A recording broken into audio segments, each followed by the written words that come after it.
Tao po! Maganda umaga po! Manang Adelfa, tao po! Ay, Elena! Dariyag ka na pala. Halika, pasok! Hinanda ko na itong mga langis na ibebenta mo. Nako, Manang, salamat po Mabili yung langis kapag nalaman ng mga tao na kayong gumawa at nilolo Ben ko. Alam mo, natutunan ko lang naman ang paggawa ng langis mula sa lolo mo eh. Sumalangit na ba ang kaluluwa ni Mang Ben? Kaso may mga ibang tao na ginagamit ang pangalan ko.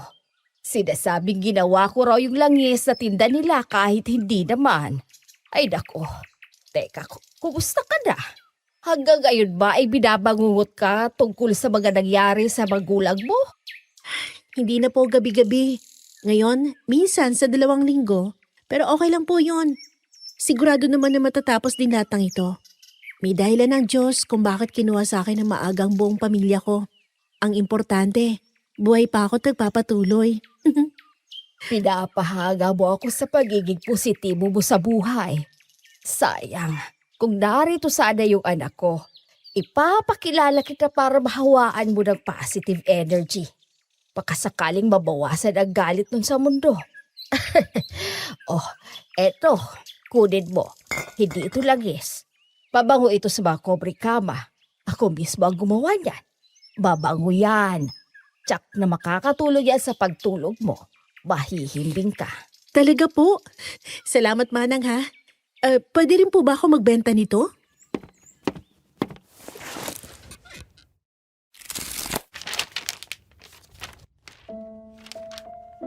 Lahat naman siguro tayo ay alam ang kasabihang, the more you hate, the more you love.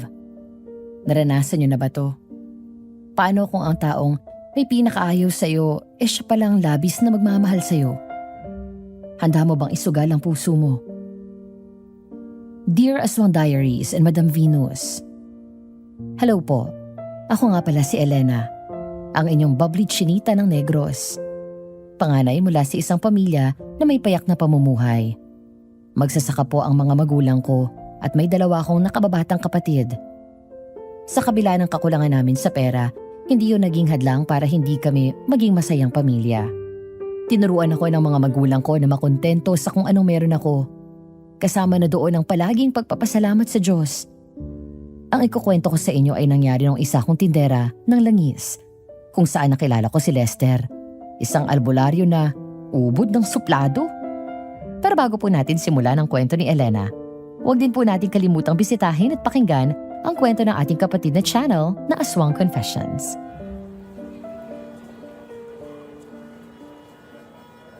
Oy! Mga magaganda at mababait kong suki! Bili na kayo!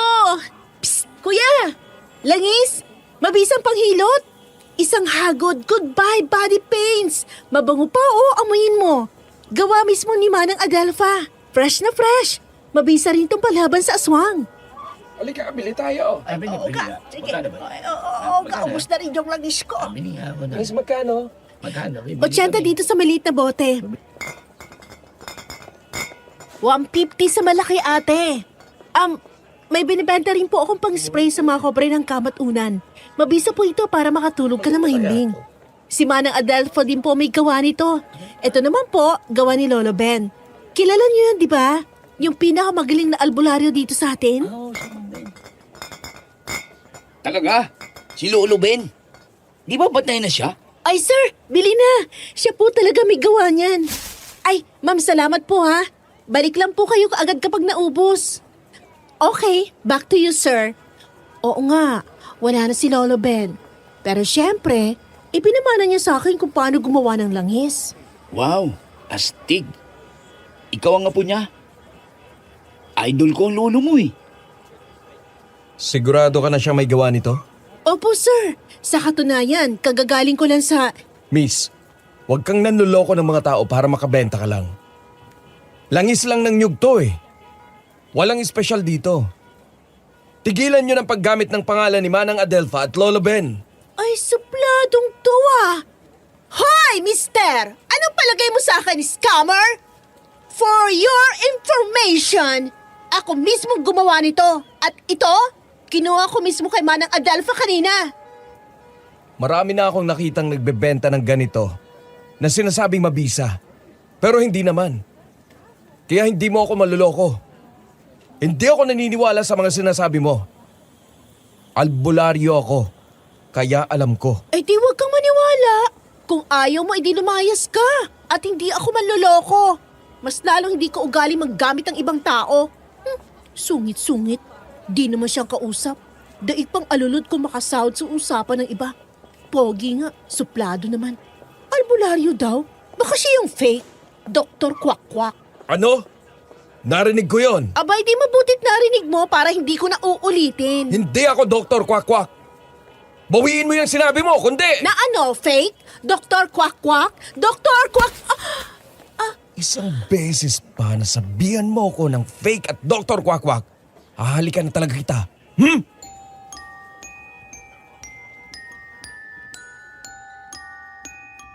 Nahigit ko ang hininga ko nang biglang ilapit ng lalaking yun ang mukha niya sa akin.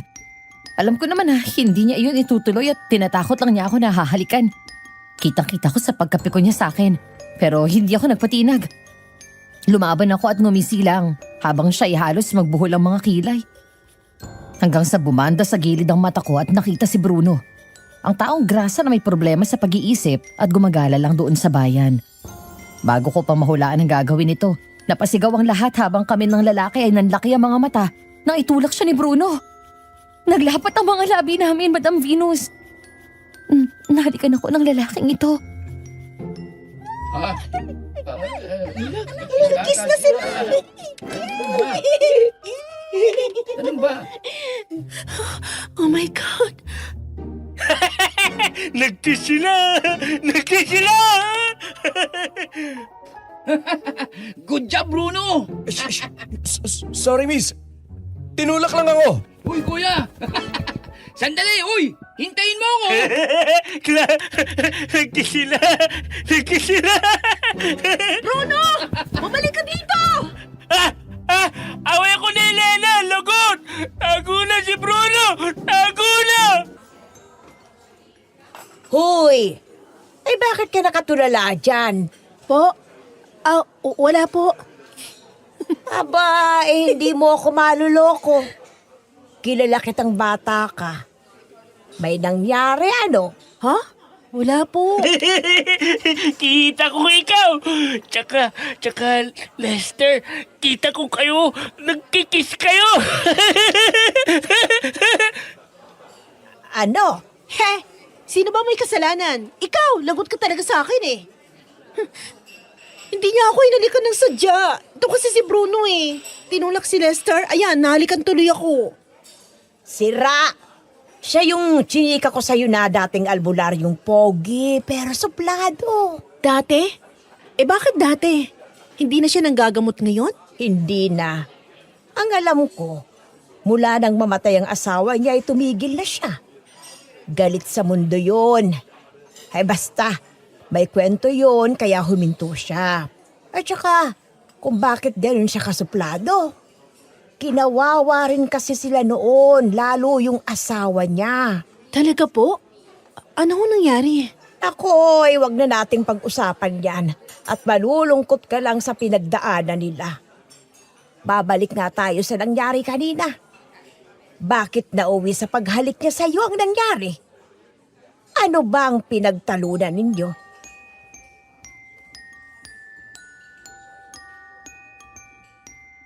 Kinuwento ko ang nangyari from beginning to end. Walang labis, walang kulang.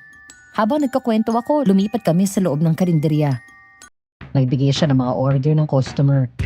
Ako naman ang nasa likod ng kaha. Matapos yun ay tawa ng tawa si Tita Lotlot. Dahil para daw eksena sa pelikula ang unang beses na pagkakakilala namin.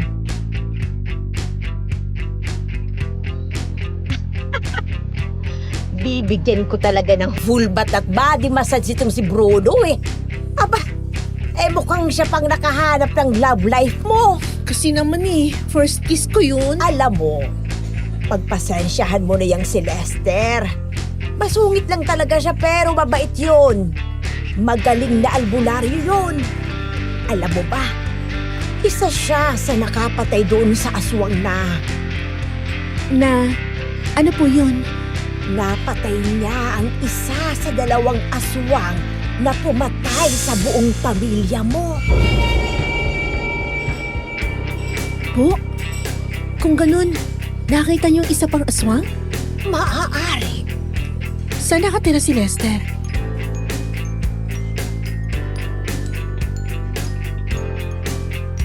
Ng mga oras na yon habang nagkakwento ako kay Tita Lotlot ng mga nangyari, ganoon din pala si Lester sa kanyang pinsan.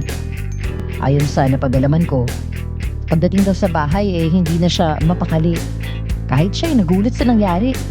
Gaya ni Tita Lotlot, habang ang pinsan na si Bob na kasama niya nakatira doon sa bahay, hindi siya tinigilan sa katutokso. Lalo na't kasama pala ito ni Lester nung mangyari yun.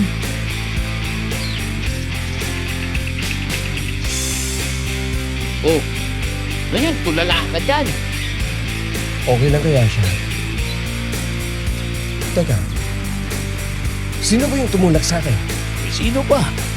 Eh, di si Bruno, yung taong grasa. May pagkapilyo rin yung isang yun eh.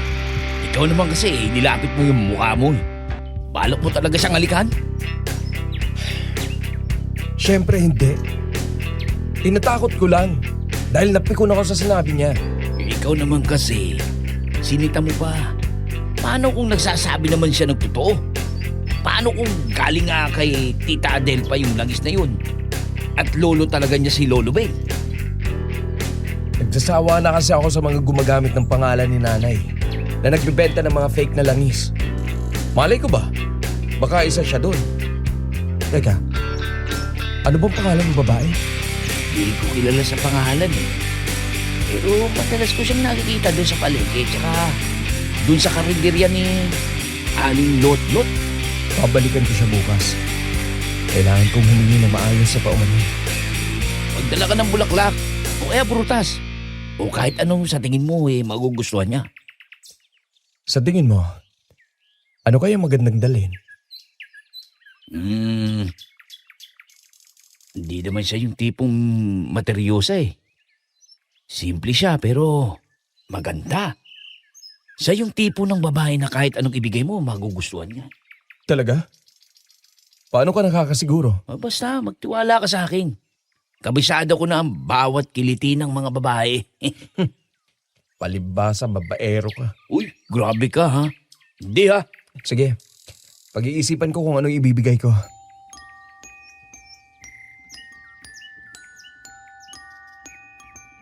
Nang gabing yon matapos ko magtinda ng langis sa umaga, pagdating ng hapon ay sumama ako sa mga kaibigan ko. Birthday kasi ng isa naming tropa at naimbitahan kami sa bahay nila. 2 bayan ang layo mula doon sa amin. Mag-aalas 11 na ng gabi nang magkayayaan kaming umuwi. Nakainom ako pero tikim lang. Mahina rin kasi ang katawan ko sa alcohol kaya hindi ako masyadong umiinom. Pagdating ng jeep na sinakyan ko sa bayan, bumaba na ako at nag-abang ako ng tricycle. Lumipas ang 10 minuto pero wala nang halos bumabiyahe. Hanggang sa mapatingala ako nang biglang kumulog ng malakas at kumislap ang liwanag sa langit. Kasunod nito ay umihip ang malamig na hangin.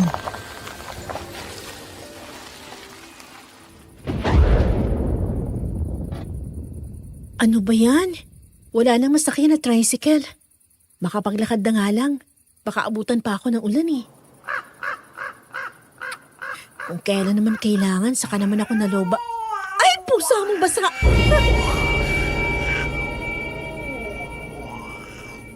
Naku, Muning! Nagigigil ako sa'yo, ha? Ikaw ang papatay sa akin sa nervyos, eh.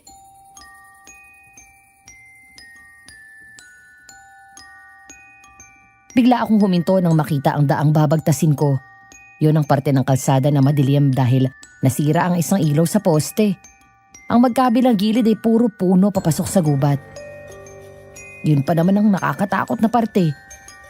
May balita akong narinig na may naririnig daw na angin ng aswang ang mga tao doon. Pero wala pa naman ako nababalitaan na napatay mula nang nanirahan ako sa bahay na yon. 2 taon na ang makalilipas. Kung wala lang akong trabaho bukas, doon na lang ako nakitulog sa bahay ng kaibigan ko eh. Kaya para mabawasin ang takot ko, kumanta ako habang naglalakad. Ako ay may lobo, lumipad sa langit. Di ko na nakita, Pumutok na pala. Sayang ang pera ko. Pambili ng... Sino yun? Diyos ko. Diyos ko, ang tunog na yun. Sa akin ka rin pala babagsak. Pinagod mo pa ako. Aswang!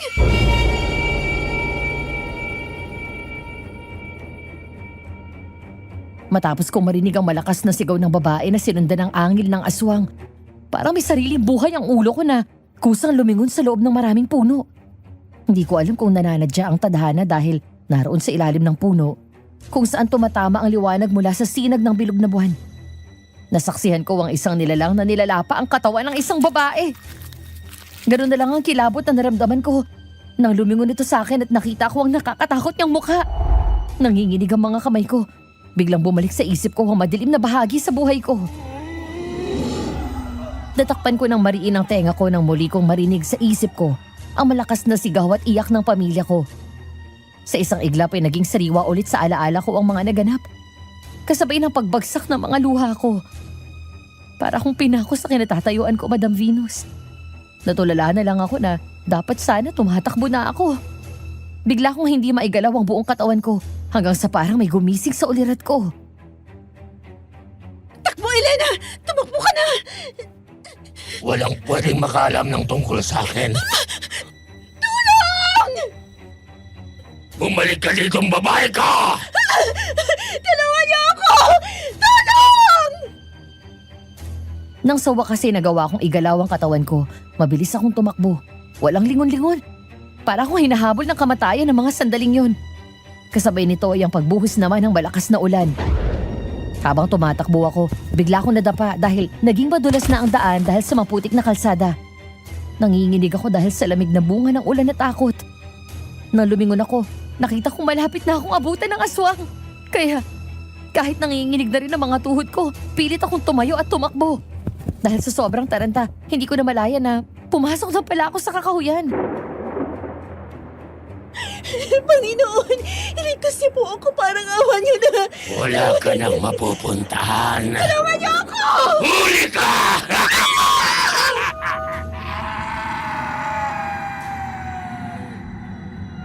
Sa ilalim ng malakas na buhos ng ulan, nagulat na lang ako nang bumagsak ako sa lupa. Matapos may sumipa sa akin mula sa likod. Nang humarap ako, doon ako napasigaw ng malakas matapos bumungad sa harap ko ang mukha ng aswang. Halimaw ang eksaktong salita na magagamit ko para ilarawan sa salita ang itsura nito. Wala akong makitang bakas ng pagiging tao. Kinablot niya ako sa kwelyo ng damit. Sa kasapilitang tinayo at binangga ng malakas ang likod ko sa puno. Nagpumiglas ako, pero hindi ko magawang makawala mula sa kanya. Tulungan niyo ako! Alas mo lang dahil dadalhin mo sa hukay ang nakita mo. Pero bago ko punitin ang katawan mo, ipaparamdam ko unti-unti sa'yo ang sakit. Tama na! Hoy! Ha? Ah! Matapos ibaon ng aswang ang matalas at mahaba niyang kuko sa braso ko, biglang may lalaking dumating. Kinagupit niya ng malakas ang aswang gamit ang buntot pagi, kaya binitawan ako nito at mabilis na tumakas. Nanginginig ang katawan at hinang-hina na bumagsak ako sa lupa. Mabilis akong nilapitan ng lalaki. Naramdaman ko pa na natataranta siya na hinawi ang buhok kong nakatabing sa mukha ko. Pagkatapos ay narinig ko sa boses niya ang pag-aalala sa akin. Miss! Miss! Gising! Tulong. Bob! Bob! Tulungan mo ako dito! Bilis!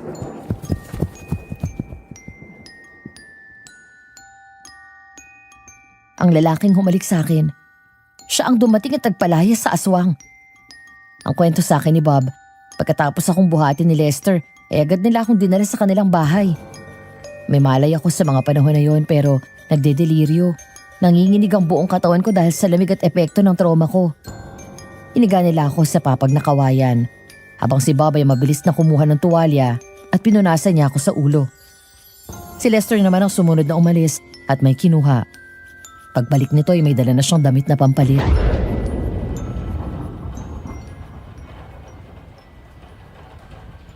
Kuya, may sugat siya sa braso. Kunin mo sa kubo sa likod ang mga gamit ko. Gagamutin ko siya. Oo, Miss! Naririnig mo ba ako? Ilalamig ako. Sorry. Kailangan kong palitan ng damit mo. Nag-iisa tong bahay dito sa lugar na to eh. At dalawa lang kaming lalaking nakatira dito. Wala akong matatawag na kapitbahay para magpalit sa'yo ng damit. Pero kung magtitiwala ka sa akin, ipinapangako ko sa'yo na safe ka sa akin. Okay. Pero kung kaya mong kumilos, aalalayan lang kita.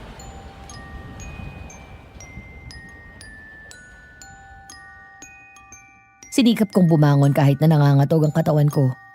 Nakita ko naman na tumalikod si Lester. Uhubarin ko na sana ang blouse ko. Bigla kong dumaing ng malakas nang maramdaman ko ang sakit sa sugat ko.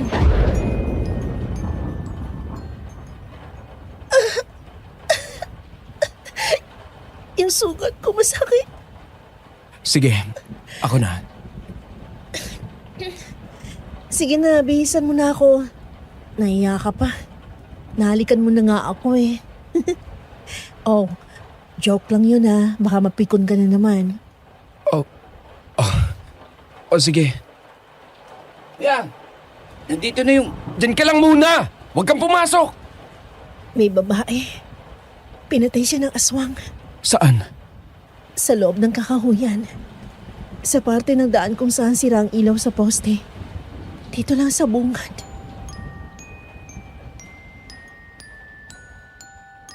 Sinunod niya ang sinabi ko. Inalalayan niya ako magbihis pero halos hindi bumababa ang tingin niya sa katawan ko. Sa kabila ng kalagayan ko noong mga panahon na yon, gusto kong matawa sa kanyang itsura. Para itong robot na tuwid ang leeg. Pagkatapos ay pinusuot niya sa akin ang isang bestida. Nang makapagbihis na rin ako sa wakas, binuhat niya ulit ako at dinala sa isang kwarto. Doon niya ginamot ang sugat ko hanggang sa hindi ko namalayan na nakatulog na ako.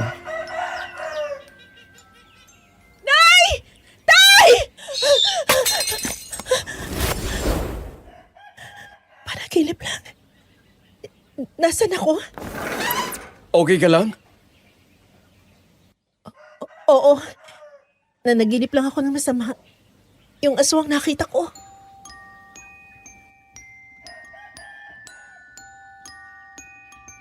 Ang panaginip ko tungkol sa pamilya ko ang nagpagising sa akin. Sinubukan kong bumangon nang makilala ang lalaking pumasok sa kwarto ko. Bigla sip hanggang sa unti-unti kong naalala ang mga nangyari bago ako mawala ng malay. Nilagnat ka ng mataas kagabi. Pagkatapos mong makatulog habang ginagamot ko ang sugat mo. Yung aswang. Wala. Nakatakas. Na-report ko na kay Kapitan ang nangyari kagabi. Sinabi ko na rin sa kanila yung tungkol sa nakita mong biktima. Pinuntahan nila ang lugar kung saan mo nakita yung babae. Pero wala naman sila nakitang bangkay doon. Ano? Paano nangyari yun? Kitang-kita ko kagabi na nilalapan ng aswang katawan ng babae. Pero may napabalitang nawawalang babae. Taga roon sa kabilang bayan. Baka siya yun. Yung mukha ng aswang lang ang malinaw na nakita ko. Yung mukha ng babae, hindi eh. Dahil nakahiga na siya sa lupa at madilim ang paligid. Hindi ko pa nga pala na ipapakilala ng pormal ang sarili ko. Ako si Lester. Ako naman si Elena. Magpahinga ka lang muna dyan. Dadalhan na lang kita ng pagkain. Lester, pwede niyo bang puntahan yung tita ko? Si Lotlot, yung may-ari ng karinderya sa bayan. Tita mo pala siya? Sige. Ipapatawag ko kay Bob. Pero hindi ka pwedeng umuwi. Dumito ka muna para maobserbahan kita. Kailangang makasiguro tayo na hindi yan maiimpeksyon. Lalo na't nilagnat ka. Sige, salamat ha. At isa pa, may tatanong lang ako. Sige, ano yun? Yung pamilya ng anak ni Lolo Ben, yung mag-anak na pinatay, ang sabi ni Tita Lotlot sa akin, ikaw daw ang nakapatay doon sa isa. Oo. Ako nga, bakit? Yung isa pang aswang na kasama niya, yung nakatakas, nakita mo bang mukha? Oo.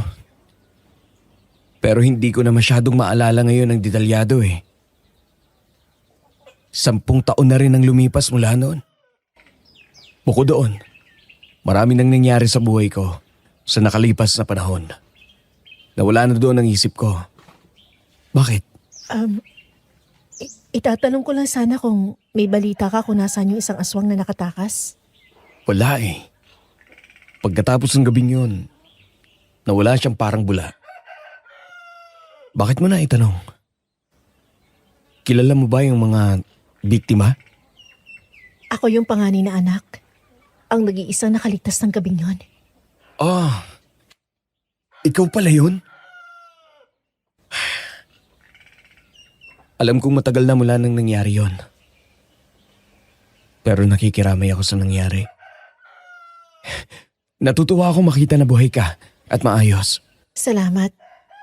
Salamat din sa tulong mo sa pamilya ko nung gabing yon. 2 beses mo na kami tinutulungan. Lumalaki pa lang utang ko sa iyo eh. Huwag mong isipin yun. Ang mahalaga ngayon ay gumaling ka. Sandali lang. Ikukuha kita ng pagkain. Okay. Para sa'yo. Okay. Salamat. Pero para saan to? Ano kasi? Peace offering. Dun sa nangyari kahapon sa palengke. Pasensya ka na. Aaminin ko, medyo mainit ang ulo ko kahapon. Hindi ko naman talaga balak na halikan ka. Tinatakot lang kita. Ay, kinalimutan ko na nga pinaalala mo pa. Hoy! For your information, ninakaw mo lang naman yung first kiss ko na dapat sana para sa unang magiging boyfriend ko. Oh, lagot ka, kuya. Panagutan mo si Elena. Hey! Sorry talaga. Huwag ka na mag-sorry. Di mo naman kasalanan eh.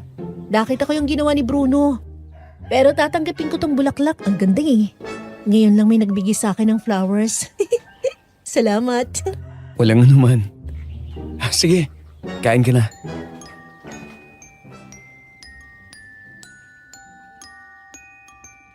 Matapos kumain ng agahan ay umalis na si Bob at pumunta sa bayan. Habang kami ni Lester ay naiwan doon sa bahay niya. Nang maboard ako ay bumangon at bumaba ako ng kama. Pagkatapos ay may kinuha ako sa bag ko. Ang bote ng linis at isang maliit na booklet. Lalabas na sana ako nang matigilan ako matapos mapansin ang larawan sa ibabaw ng cabinet. Si Lester at may kasamang babae. Nakaputing dress ang babae at may belo sa buhok. Siya siguro ang asawa niya na minsan na rin nabanggit sa akin ni tita. Ilang sandali pa ay lumabas ako ng kwarto pero wala doon sa sala si Lester. Dahil medyo nahihilo pa ako, umalalay ako sa pader habang hinahanap ko siya. Pagdating ko sa bakuran, naabutan ko siyang nagsasalansa ng mga halamang gamot.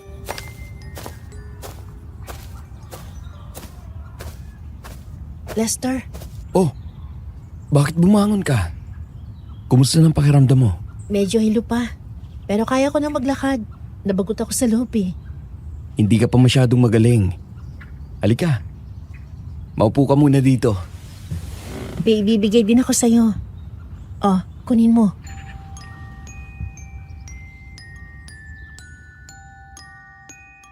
Napatingin siya sa mukha ko nang iabot ko ang isang bote ng langis.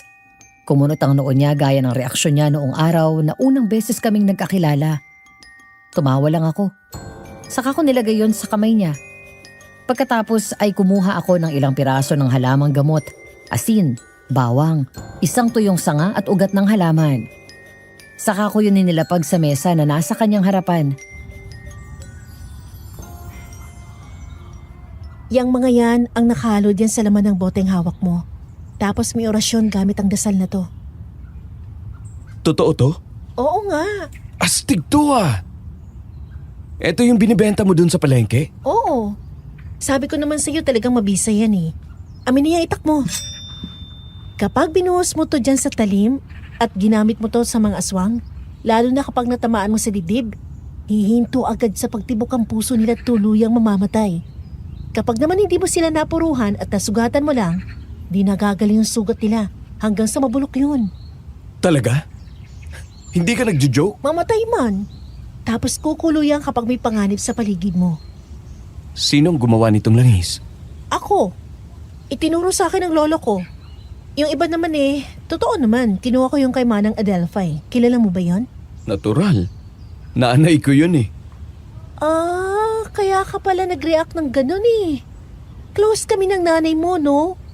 Gusto ko niyang ipakilala sa akin. Para daw mahawaan ka ng positive energy ko. Kasi lagi ka daw galit sa mundo. Pasensya ka na kung pinagdudahan kita. Marami na kasing nagbebenta ng ganito. Galing daw kay nanay yung langis. Pero literal na langis lang ng nyug yun. Tapos kapag ibinibenta na, sasabihin nila na mabisa. Dahil ginagamit ang pangalan ni nanay at dahil peke, syempre ang pangalan niyang nasisira. Totoo naman yun. Kaya nga minsan ang tumal ang benta ko eh. O kaya walang kita. Buti na nga lang nandiyan si Tita Lotot ko kapag hindi ako nagbebenta ng langis.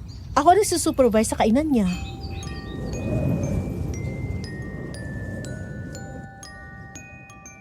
Habang nagkukwentuhan kami, lumamig ang hangin. Mainit ka na naman. Halika, bumalik ka na sa loob para malagyan ko ulit ng malamig na bimpo sa noo.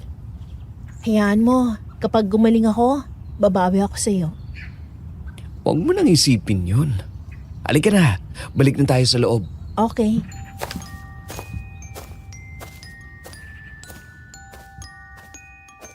Nang hapon na yon ay dumating si Tita Lotlot. Naiyak pa siya nang makita niya ako. Pagkatapos ay niyakap niya ako ng matagal. Sobrang pag-aalala raw niya nang hindi ako umuwi kagabi at hindi niya makontak ang phone ko. Dahil nabasa ito ng ulan, nasira yon at ayaw mag-charge. Nang dumating si Bob sa karinderya, agad niyang sinabi kay Tita ang nangyari. Natataranta, naiiwan niya daw dapat ang tindahan para tumakbo sa bahay ni Lester. Pero pinakalma naman siya ni Bob at sinabing nasa maayos na kalagayan ako. Pinapunta na lang daw siya doon nang humupa na ang tao sa tindahan. Matapos naming mag-usap doon sa kwarto ay lumabas si Tita at kinausap si Lester.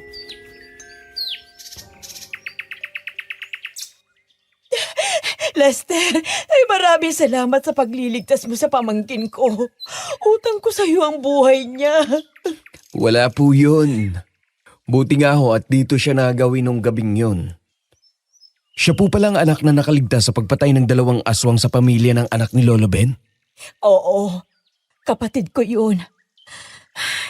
Mabuti na nga lang at nakatakbo pa siya. Kung hindi mo na itatanong, malaking takot niya sa mga aswang. Lahat naman siguro tayo. Pero mas lalo siya. Malaki ang trauma niya sa aswang. Makarinig lang siya ng tunog na gaya ng aswang. Nangangatog na siya. Naninigas ang buong katawan niya. Hanggang ngayon po, hindi ko alam ang eksaktong nangyari nung gabing yun bago kami dumating. Paano nakaligtas si Elena mula sa 2 aswang? Wala si Elena nung gabing sumalakay ang 2 aswang. Binisita niyang lolo niya at ginabi ng uwi. Malayo pa lang daw ay naririnig niya na ang sigawan at iyakan mula sa bahay nila. Pagdating sa bakura nila, naabutan niyang buhay pa ang tatay niya. Dala ang itak. Susugo daw dapat siya. Pero pinigilan siya ng tatay niya. Pilit siyang pinaalis doon. Ayaw sana niya hanggang sa dumating ang ilang kapitbahay nila at sa pilitan siyang inilayo at itinago. Pero mula dun sa pinagtataguan niya, nakita ni Elena kung paano katayin ng 2 demonyong yun ang pamilya niya. Mula noon, nagdulot sa kanya ng matinding trauma ang gabing yun. Bakit ba sila pinaslang ng aswang? Bilang ganti sa tatay ko.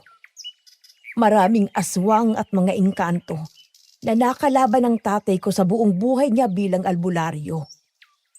Napakaingat niya sa amin. Sadya at tiniis niyang lumayo sa amin at tanirahan sa bundok para hindi kami madamay. Para bigyan kami ng normal na buhay at hindi kami ang balikan ng mga aswang. Pero nalaman pa rin ng kalaban niya ang tungkol sa isa sa kanyang mga anak. At doon na nga nangyari ang pagpatay. Saan niyo po itinago si Elena noon? Sa isang kapatid ko sa Baguio. Bumalik lamang siya dito 2 taon ang nakakalipas. Dahil palagi daw niyang napapanaginipan ang lolo niya, pati ang pamilya niya. Baka daw gusto siyang pabalikin dito at may ipagawa sa kanya. Kaya kahit takot, umuwi pa rin siya. Bigla akong nainggit sa kanya, Aling Lotlot. Napakatapang ni Elena. Sa kabila ng trahedyang nangyari sa kanya, napaka-positibo niya. Palaging nakangiti at masaya. Hanggang ngayon ba ay dinadala mo pa rin ang nangyari kay Jedy? Huwag na po nating pag-usapan yun. Tita, balikan niyo ako dito bukas ha. Baka maayos ng pakiramdam ko. Oo, sige. Mabuti na rin na dumito ka muna para masiguro kung naligtas ka. Nakilala ka ng aswang na humabol sa'yo. Mainam na nandito si Lester. Opo, wag din po kayo magpagabi sa karinderya. Huwag kayong mag-alala, Aling Lotlot. Ako muna bahala dito kay Elena. Ibo ko.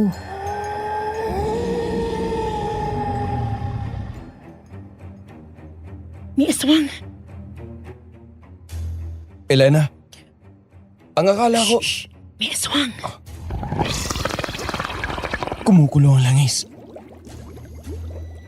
Halos sabay kaming tumayo.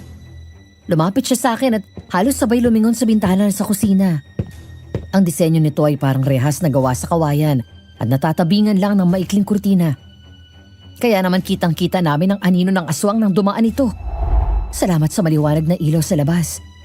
Hinawakan ni Lester ang kamay ko at umatras kami palayo sa bintana. Pagkatapos ay kinuha nito ang itak. Nang may maalala ko, ay nagmamadali akong bumalik sa kwarto. Pagkatapos ay kinuha ko ang bag ko hanggang sa... Lumayas ka dito sa pamamahay ko! Ah! Nang sumigaw si Lester ay nagawang buksan ng aswang ang bintana mula sa labas. Gawa lang kasi yun sa kahoy kaya madali itong nasira. Sinubukan niya akong hablutin pero mabilis akong nakatakas. Mabilis din kumilo si Lester at binato niya ito ng asin. Saka ko sinabuyan ng dala kong langis. Malakas na sumigaw ang aswang at nagmamadaling tumakas. Nang sumilip kami sa bintana, nakita namin na pumasok ito sa kakahuyan. Ayos ka lang? Oo, sabi sa'yo mabisa tong langis ko. Tingnan mo, tumakbo siya. Dahil dyan, akin na lang to. Pero Lester, uwi na ako kapag maliwanag na ha. Nasundan ako ng aswang dito. Ayoko madamay kayo. Bibigyan na lang kita nitong langis kapag nagkita tayo sa bayan. Pero mas malalagay sa peligro ang buhay mo kapag umalis ka dito. May protection naman talaga akong kwintas. Binigay sa akin ni Lolo yon. Lagi kong suot yun. Nung nandun ako sa bahay ng kaibigan ko nung gabing hinabol ako ng aswang, napatid yung tali kaya inalis ko at nilagay ko sa bag ko. Kapag minamaras ka naman din, tsaka ako natsyempohan. Ibibigay ko sa yung numero ko. Tawagan mo ako agad kapag kailangan mo ng tulong ko. Sige, salamat. Huwag ka mag-alala. Sa umaga naman maraming tao nakapaligid sa akin. Tsaka bago pa makalapit ang aswang, alam ko na agad kapag kumulo yung langis ko. Sige. Basta kung kailangan mo ako, alam mo na kung saan ako tatawa. Oy, kuya! Pagkatapos mong kumain, bili ka ng langis ko ha. 2 bote na lang to oh. Pwede mo to ipahid kapag naimpacho ka. Hi, Elena. Naku, eto na naman tong majonda na to. Oy, Mang Danny, kumusta po? Mukhang lasing kayo ah. Tirik na tirik pang araw pero amoy chiko na kaagad. Ganito na lang. Bili nyo na tong 2 bote ng langis ko. Aba, binili ko ba yung 2 bote? Papayag ka bang sumama sa akin para makipag-date? Ay, wag na lang pala. Sige na, pumasok ka na doon. Kumain ka na lang. Ikaw naman, napakasuplada mo. Pero huwag kang mag-alala. Lagi ka pa rin namang maganda sa paningin ko Alam mo ba akong sasagutin? Nick, nanliligaw ka ba? Oo naman. Sorry, pero binabasted na kita. Uy, huwag ka naman ganyan. Halika, sumama ka sa akin. Mag-uusap Sandali. tayo. Teka lang, ayoko po. Walang magbabantay ng paninda ko. Ayoko.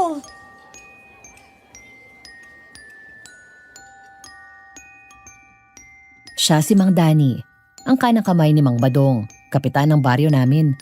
Higit 45 anyos na pero binata pa. Kilalang siga at manyakis. Lahat basta nakapalda kahit poste papatusin. Matagal na akong kinukulit nito na sagutin ko raw siya kahit ilang beses ko na siyang binabasted. Nakaramdam na ako ng inis sa kanya nang bigla kong hinawakan nito sa braso at pilit na hinila. Sige na. Magdani, bitawan niyo ho ako, ha? Tita! Tita Lotlot! Sumama ka na sabi. Ano ba? Teka lang. Aba, Daddy, saan mo dadalhin ang pamangkin ko? Aling lot-lot naman eh. Kakausapin ko lang. Ayoko nga sabi eh. Ayaw nga daw niya, di ba? Bakit mo pinipilit yung babae? Lester?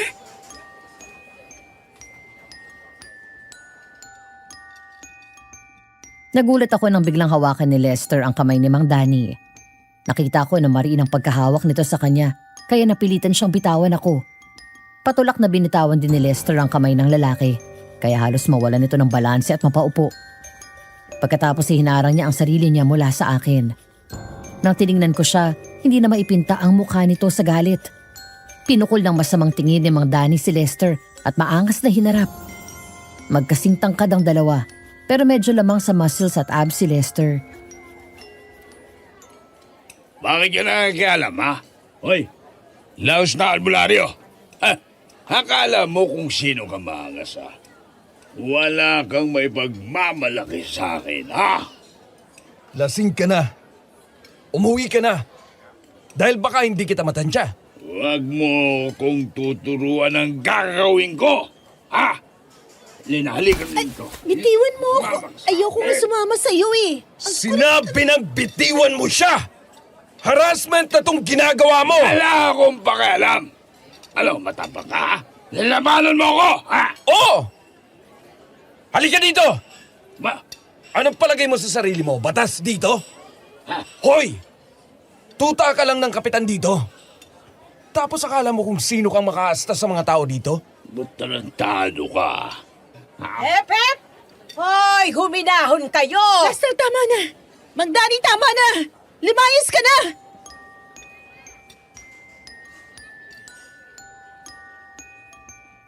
Sa galit ni Lester, kinablot niya ito sa kwelyo. Ganon din ang ginawa sa kanya ni Mang Danny. Galit na nagsukatan ang tingin ng dalawang lalaki. Muntik nang sapakin ni Lester ito pero agad na umawat si Tita Lotlot at iba pang naroon. Sa kapilit na pinaghiwalay ng mga kalalakihan na naroon. Kasabay nito ay ang pagdating ni Kapitan Badong. Danilo, narito ka lang pala. Ano bang nangyayari dito? Magandang tanghali po, Kapitan. Etong asistanting nyo eh. Mukhang nakainom. Binabastos si Elena. Siya pang matapang. Ganun ba? Ako nang humihingi ng pasensya. Nagbibiro lang siya. Dani, tama na. Ang aga-aga pa pero lasing ka na. Umuwi ka na. Oo po, Kapitan. Ikaw, may araw ka rin sa akin. Sige, tingnan natin. Manyak. Kapitan, may balita na po ba dun sa babaeng nawawala ng 3 buwan? Ay, nakakalungkot pero wala pa rin. Hindi kaya siya yung nakita ni Elena na nilapan ng aswang? Lester, iho. Wala nang aswang dito sa baryo natin. Buhay pa ang lolo ni Elena nung huling may makasagupa tayong aswang. Baka naman namamalikmata ka lang, iha. Hindi po. Totoo yun nakita ko. Hinabol pa nga ako eh. Nakita ko rin mismo. Hinagupit ko pa ng buntot pagi. Ewan ko pero wala naman kami nakita. Rumonda ng mga pulis at tanod natin. Wala naman silang nakita. Baka umalis na. Sana nga po. Lester, ang mga langis tingnan mo. May aswang sa paligid.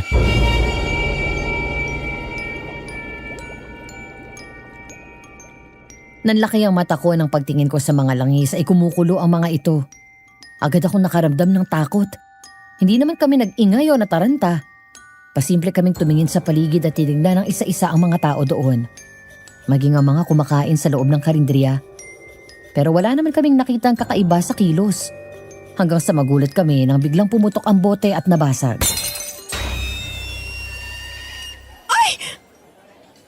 Mukhang totoo ang sinabi mo. Hayaan mo. Magpaparonda na ulit ako sa mga tanod mamayang gabi. Salamat po, Kapitan.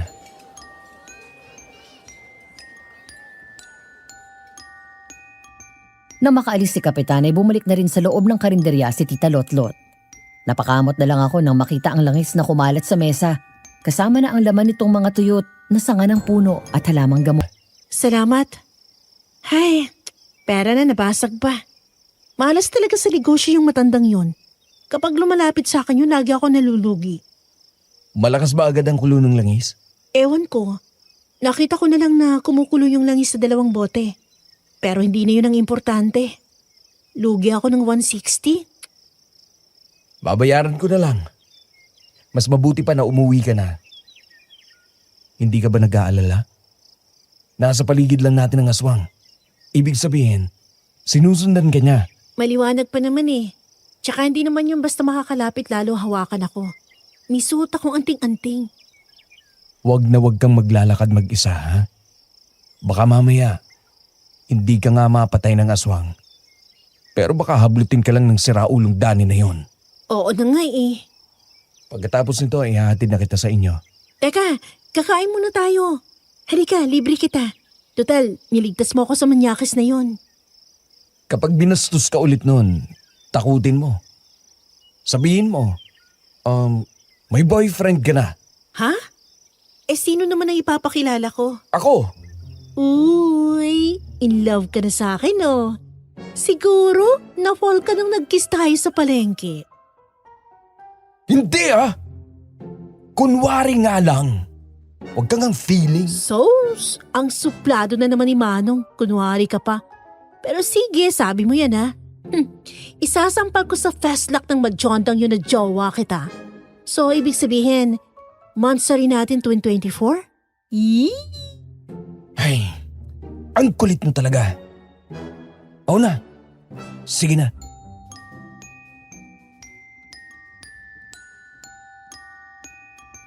Pagkatapos namin kumain ay tinutuon ni Lester ang sinabi niya.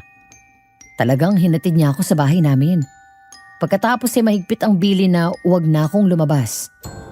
Ang kwento niya pagbalik niya sa bayan ay saktong bumaba si Bob mula sa jeep kaya sabay na silang naglakad pa uwi.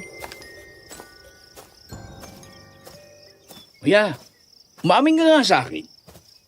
Namiss mo si Elena, no? Anong namiss? Katatapos ko lang ikwento sa iyo yung nangyari kanina. Di yun.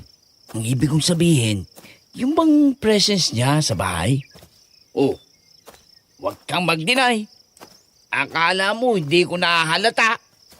Mula nang umuwi siya sa kanila, palagi kang nasa bayan. Kahit wala kang pupuntahan o bibilin. Nandun ka, umaaligid kay Elena. Hindi mo naman ugali na kumain sa karinderya nila, no? Pero palagi kang nagyayaya doon. Concern lang ako, Bob. Naikwento sa akin ni Aling Lotlot ang pinagdaanan niya. Hindi na nga. Sabi mo eh. Pero kung nararamdaman mo na gusto mo na siya, huwag mo nang pigilan pa kuyang nararamdaman mo. 3 years nang patay sa Ate Jenny. Kailangan mo rin na ang makakasama sa buhay. Pagmahal ka ulit. Yan si Elena. Alam ko naman eh. Nakikita ko sa iyo na gustong-gusto mo siya. In love ka na sa kanya eh. Hindi ko alam kung tama itong nararamdaman ko. Hindi pa matagal mula nung nagkakilala kami. Pero aaminin ko, hindi ko lang maipakita. Pero masaya akong kasama siya. Nauunahan lang ako ng takot. Paano kung mangyari sa kanya yung nangyari kay Jenny? Hindi naman siguro, kuya. Hindi ko sinasabing mahina si Ate Jenny, ha. Pero sa tingin ko naman, kay Elena, malakas ang loob niya eh. Matapang. Sa kabila ng trauma niya, lumalaban siya. Magtapat ka na. Sige na, baka maunahan ka pa. Ang alam ko, si Ambit, yung kapitbahay nilang tropa natin, may gusto rin yung kay Elena. Maraming may gusto sa kanya at nagbabalak na ligawan siya eh. Bahala na. Mas importante sa akin ang kaligtasan niya. Umaaligid sa kanyang aswang. Hindi ko pa alam kung kaninong katauhan siya nagtatago. Tapos dumagdag pa yung Dani na yon. Buti nga hindi sumugod nitong nakalipas na mga buwan yung aswang. Pagkatapos ng huling beses na sinubukan niyang pumasok sa bahay. Hindi nga sumusugod pero nagmamanman naman. Binabantayan ang kilos niya. Ang hirap naman ng ganito. Hindi mo alam kung sino ang kalaban. Kaya kailangang alerto lagi tayo. Si Elena, kailangang bantayan ko.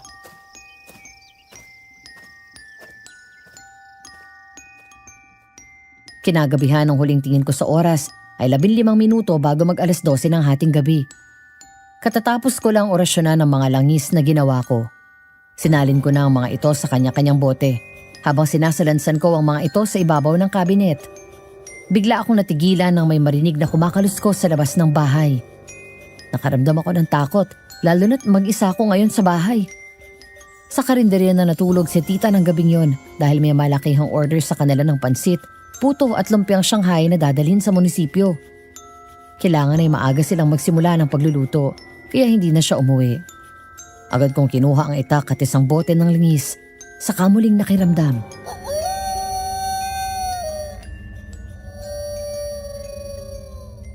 Sino yan? Di naman kumukulo ang mga langis Ibig sabihin, walang aswang. Ha? Ano yan? Saan galing? Sino ka? Lagot ka sa aking babae ka. Ang tagal mo kong pinahirapan. Huwag kang lalapit!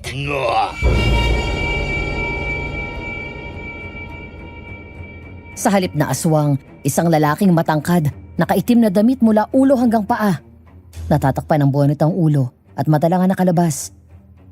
Naintindihan ko ang sinabi niya pero hindi ko nakilala ang boses dahil sa telang nakatakip sa kanyang bibig. Mukhang sadya pang binago ito at ginagawang medyo malat at baritono ang boses niya. Gusto kong tawagan si Lester gaya ng bili niya sa akin. Pero sira ang cellphone ko at ang ginagamit kong phone ni tita ay dinala niya doon sa karinderya. Alam kong sa mga sandaling yon, wala akong ibang magiging sandigan kundi ang Diyos. Nang humakbang siya palapit sa akin, nang dahan-dahan ay tinutukan ko siya ng itak. Panginoon, bigyan mo ako ng lakas para lumaban. Ibababa ko na yan kung ako sa'yo. Masasaktan ka lang. Huwag ka sabi lalapit Sino ka ba? Wala ka nang matatakbuhan. Hayop ka! Hindi mo ako kilala. Hindi ako kaya ng ibang babae dyan. Kaya kitang labanan. Talaga?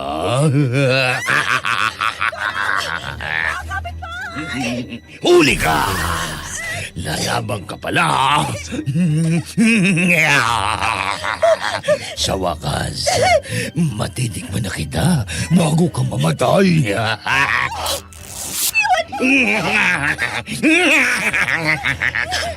Sinasabi ko na nga ba't at maganda ang tinatago mo. Mamamatay na muna ako bago mo ako Nang subukan kong tumakbo, mabilis niya ako naabutan. Kinablot ako sa buhok at hinila palapit. Pagkatapos ay sapilit ang hiniga sa sahig. Agad akong sinakyan ng lalaki at pinunit ang blouse ko. Kahit mata lang ang kita sa kanya, alam kong nakangisi siya habang tila hayok na nakatingin sa katawan kong lumantad sa kanya. Sinubukan kong hawakan ang bonnet niya pero nagawa niyang pigilan ang kamay ko. Bago pa siya magtagumpay ng masamang balak sa akin, bigla ko siyang tinuhod sa gitna ng mga hita niya, sabay suntok ng malakas. Sakit! Kulang pa yun sa'yo! Manyak! Hayop kang babae ka! Magdani? Ha? Demonyo ka! Manyakis! Magkikita tayo sa korteng hayop ka! Idedemanda kita!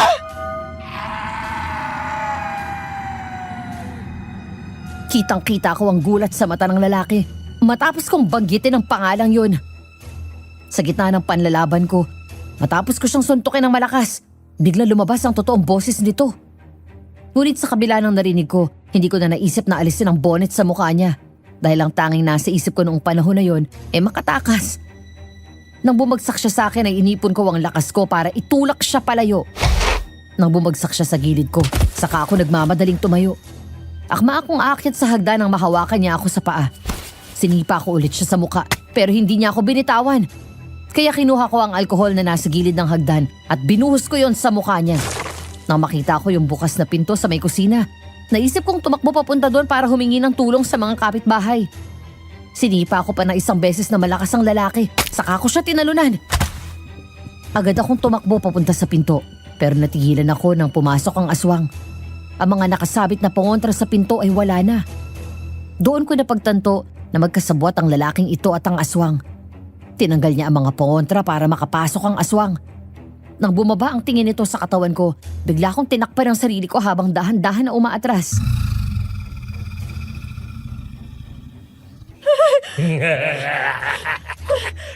Gusto ko sanang maranasan mo ang ligaya bago kita patayin. Pero matapang ka. Pinapahirapan mong kaibigan mo. Ang lakas ng loob niyang pumasok dito. Huwag mo nang pilitin na tumakas. Dahil wala ka nang pupuntahan. Wala kang laban sa amin. Hindi mo ako kilala. Hindi ko ugali magpatalo. Apo ka nga ni Ben. Matapang. Ano ba talaga kailangan nyo? Saan mo lang babaeng pinatay mo nung gabing yun? Iyan ang dahilan kaya ka narito sa sitwasyon na ito. Wala kang dapat nakita. Ang malaking pagkakamali mo ay huminto ka sa paglalakad at lumingon.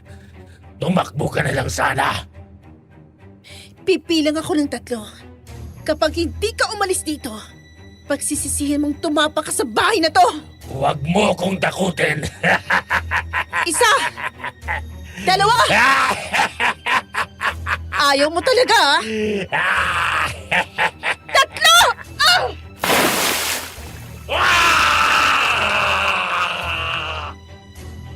Malakas na sumigaw ang aswang nang bigla kong damputin ang isang balde na nasa tabi ko lang noon. Pagkatapos bigla ko yung binuhos sa kanya. Dahil ang laman nito ay walang iba kundi ang tubig na may nakababad na sanga at dahon ng kamangyan at makabuhay. Maraming asin at bawang. Kapag nadikit yun sa katawan ng aswang, parang asin ang epekto sa kanya. Nakita kong nalapnos ang balat nito. Agad akong tumakbo papunta sa hagdan. Nang sa kabila ng ginawa ko ay sinugod niya ako. Ang lalaking manyakis ay sinubukan kong hulihin pero sinipa ko ulit siya. Mabilis akong umakyat sa taas at tumakbo sa kwarto ko. Nilako ang pinto at ang mabigat kong kabinet na sa hindi ko alam na dahilan nagawa kong itulak at iharang. Buksan mo tong pinto. Kapag nahuli kita, lagot ka sa akin, babae ka! Huwag kang umiyak, Elena. Hindi ito ang tamang oras para panghinaan ka ng loob. Mag-isip ka. Buksan mo to! Sirain mo na yung pinto!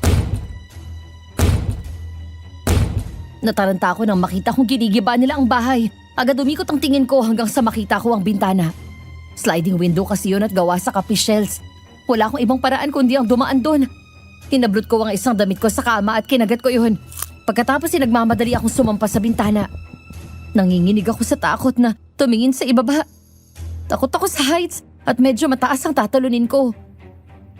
Pero mas gusto kong tumalon na tiisin ang takot kaysa gahasain at katayin ng 2 demonyong yun. Napalingon ako nang marinig na nagawa ng sirain ng aswang ang lock ng pinto at bahagyang nausog nito ang kabinet. Sa ganong tagpo, napalingon ako sa labas ng bakuran at nakita ko na tumatakbo sina Lester at Bob. Naiyak ako nang makita si Lester. Hindi pa man din siya nakalalapit, pakiramdam ko ligtas na ako. Elena! Lester! Nandito yung aswang! Talon! Bilis!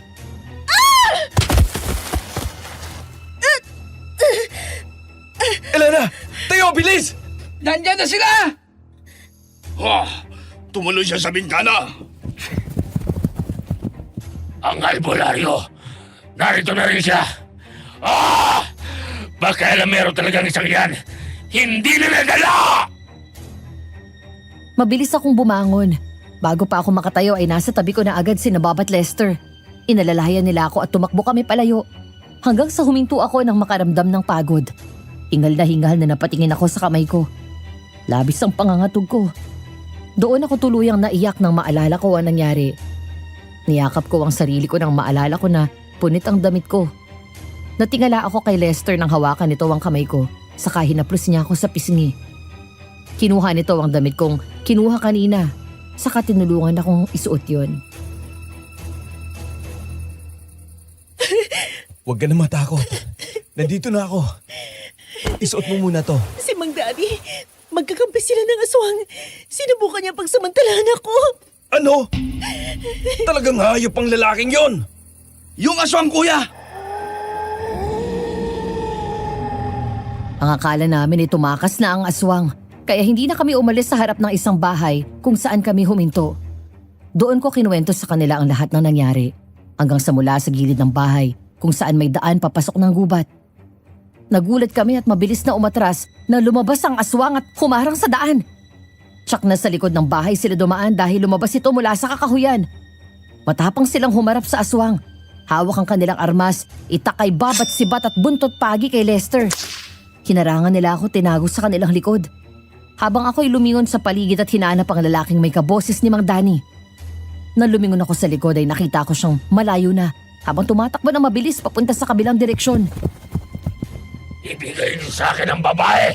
Hindi pa nasisira ang ulo ko para gawin yon! Gusto mo bang maulit sa kanyang nangyari sa asawa mo? Huwag mong isali si Jenny dito! Animal ka! Puro babae lang ang kaya mo! Sige! Tutalay matapang ka. Pagbibigyan kita! Sumugod ang aswang sa kanilang dalawa habang ako naman ay tumatakbo sa tabi. Nakita ko na nalapnos ang balat nito dahil sa tubig na ipinaligo ko sa kanya kanina. Samantala sa pagtakbo ng aswang palapit sa kanila, nakita ko ang tapang kay Lester. Hindi ito natinag. Hindi ko siya nakitaan ng takot. Sinalubong niya ang aswang ng sibat. Nahawakan pa ito ng aswang at nagawa siyang sipain. Naagaw nito ang sibat at tinangka itong itusok sa kanya. Pero maliksi ang kilos ni Lester at mabilis na nakaiwas. Nang si Bob naman ang sumugod, tinabig lang nito ang hawak niyang itak at sinakal siya ng mahigpit. Mabilis na kumilos si Lester at muling dinampot ang sibat at sumugod mula sa likod. Nakaiwas ang aswang saka humarap kay Lester. Doon na niya ito sinaksak at tinamaan sa tiyan. Tumakbo ako at dinampot ang itak. Saka ko yun binigay kay Bob na agad ding sinaksak sa likod ng aswang. Sinubukan itong sunggaban si Lester o kalmutin pero mabilis siya nakaiwas. Diniinan pa niya ng husto ang sibat sa katawan nito hanggang sa napaluhod ito ng tuluyan at bumagsak sa semento. Patay na yata. Elena, ayos ka lang? Ayos lang ako. Muntik na ako. Akala ko katapusan ko na. Bakit hindi mo ko tinawagan agad? Di ba sira yung phone ko? Tapos yung phone ni Tita Lotlot dala niya. Sa karinderya siya natulog ngayong gabi. Mabuti na lang tinawagan ako ni Ambet. Yung kapitbahay ninyo. Narinig nila na nagkakagulo sa inyo. Sakto, nandiyan na kami sa bayan. Kaya nakaabot kami. Salamat. Wala yun. Halika na sa loob ng bahay ninyo. Sasamahan ka namin na buong gabi. Ikwento mo yung nangyari. Tumawag ako sa barangay. Papunta na yung mga tanod. Ha? Kuya, Bakit? nawala yung aswang. Buhay pa! Ano? Tuloy ka. Dito ka na lang ulit matulog. Kayo, Ako dito sa sala. Si Bob, may kubo na siya sa likod. Kuya, dun muna ako sa likod. Ayusin ko yung mga tanim natin. Tawagin mo na lang ako. Lena, dito na ako ha. sige. Salamat, Bob.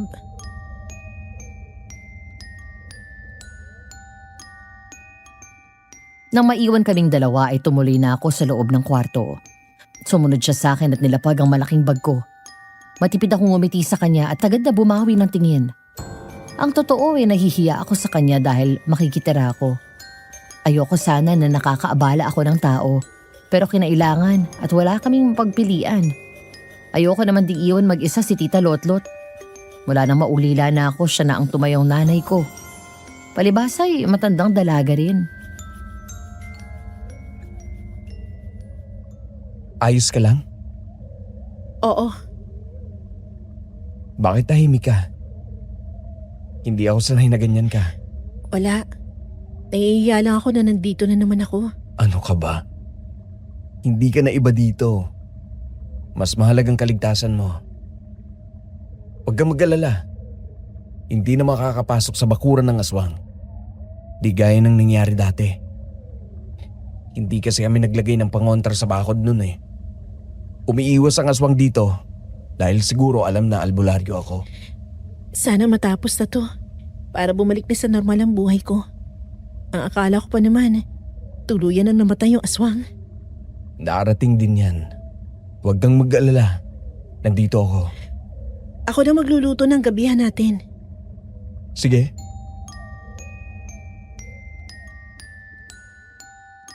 Matapos namin kumain ng hapunan ay pinuri nila ang luto kong fried chicken. Tapos tinernohan ko yon ng sopas. Gumawa pa ako ng gravy para medyo maiba. Natuwa naman ako dahil maraming nakain yung dalawa. Tinulungan ako ni Lester na magluto, habang si Bob naman ang naghugas ng pinagkainan namin. Dahil hindi pa ako inaantok, lumabas muna ako ng kwarto. At naabutan ko si Lester na nagbubukas ng beer. Kaya sinamahan ko siya at naupo ako sa bakanting silya sa tabi niya.